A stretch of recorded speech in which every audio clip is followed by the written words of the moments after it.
Ô Zaidan, o Gilmar Mendes disse que aguardaria informações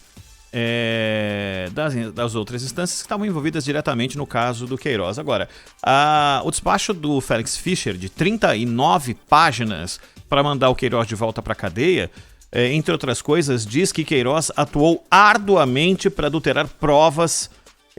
O Félix Fischer é um juiz de extremo respeito na corte e entendo que Gilmar Mendes talvez leve isso em consideração. Será que o habeas corpus para Queiroz, apesar de muita gente acreditar quando o pedido foi dado entrada na segunda-feira de que era caçapa cantada, de que Queiroz ganharia a possibilidade de sair até da prisão domiciliar, se depois desse despacho de 39 páginas a coisa muda de figura? O Gilmar Mendes tem aí um histórico recente de concessões fartas, né, de habeas corpus e também de prisão domiciliar. E muitas vezes se manifesta até com irritação notória contra prisões preventivas, que são diferentes das prisões provisórias. Porque a prisão provisória, o sujeito pega ali 5 dias para que não atrapalhe investigações, isso pode ser renovado. Agora, a preventiva, o nome já diz, ela primeiro não tem um prazo estipulado. Há uma espécie de bom senso que deve nortear a manutenção da prisão preventiva. E ela tem de ser explicada. E geralmente o que explica o pedido de prisão provisória e o que leva um juiz a concedê-la, de prisão preventiva, e o que leva um juiz a concedê-la. Se o sujeito dá indícios de que pode fugir, há movimentações que indicam que há um esquema para que ele saia do país, etc. Se ele pode, em liberdade, ou mesmo com uma liberdade restritíssima, no caso de uma prisão domiciliar, destruir provas e, ainda por cima, inibir testemunhas, ameaçar testemunhas, então, qualquer uma dessas situações geralmente leva o juiz a conceder, atendendo o pedido do Ministério Público, etc., a conceder autorização para a prisão preventiva. E o Gilmar tem criticado, sempre que pode, o número de prisões preventivas que têm sido concedidas aí por juízo de primeira instância.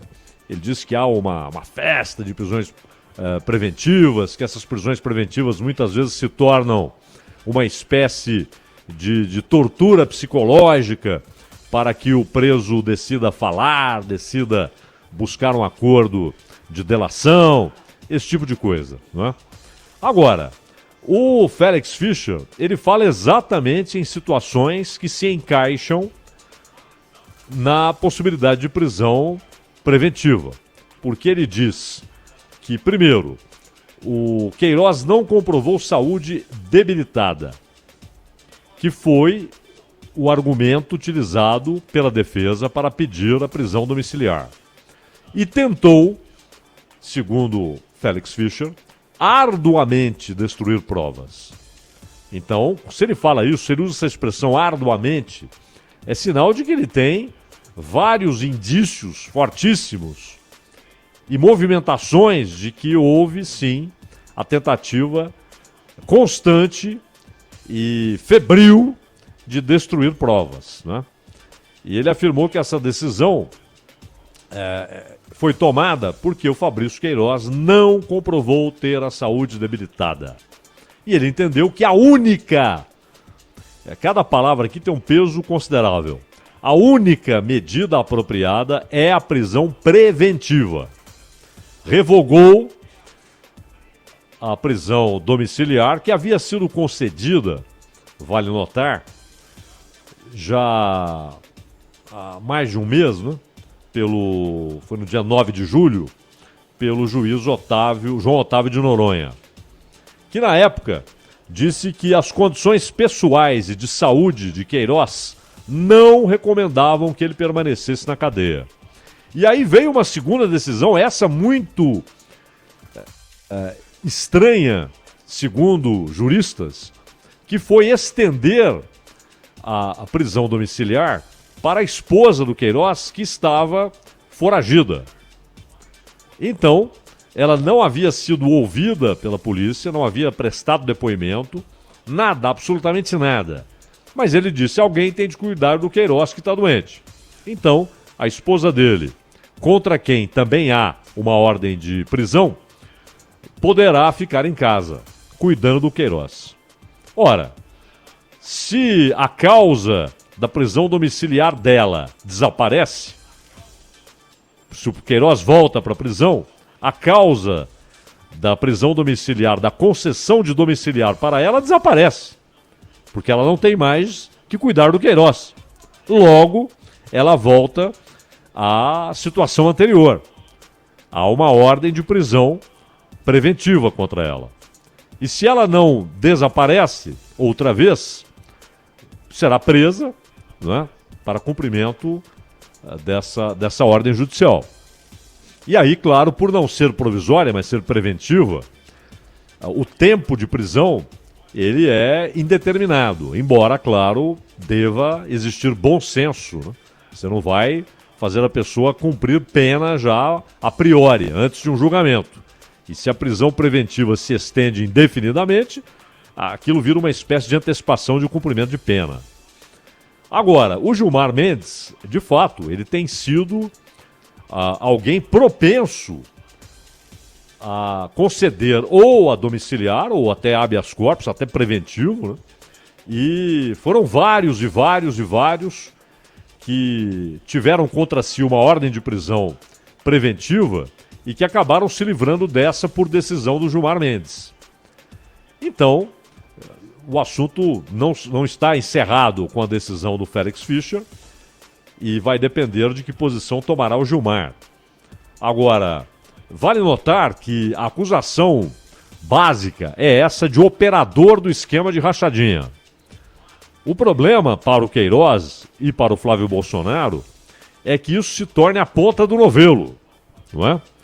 É que, além da rachadinha, ou seja, de um uso espúrio do dinheiro público, ilegal, uso ilegal de recursos públicos, que haja ainda, e apropriação indébita, né? Porque se volta para o parlamentar, ele está pegando um dinheiro que não pertence a ele.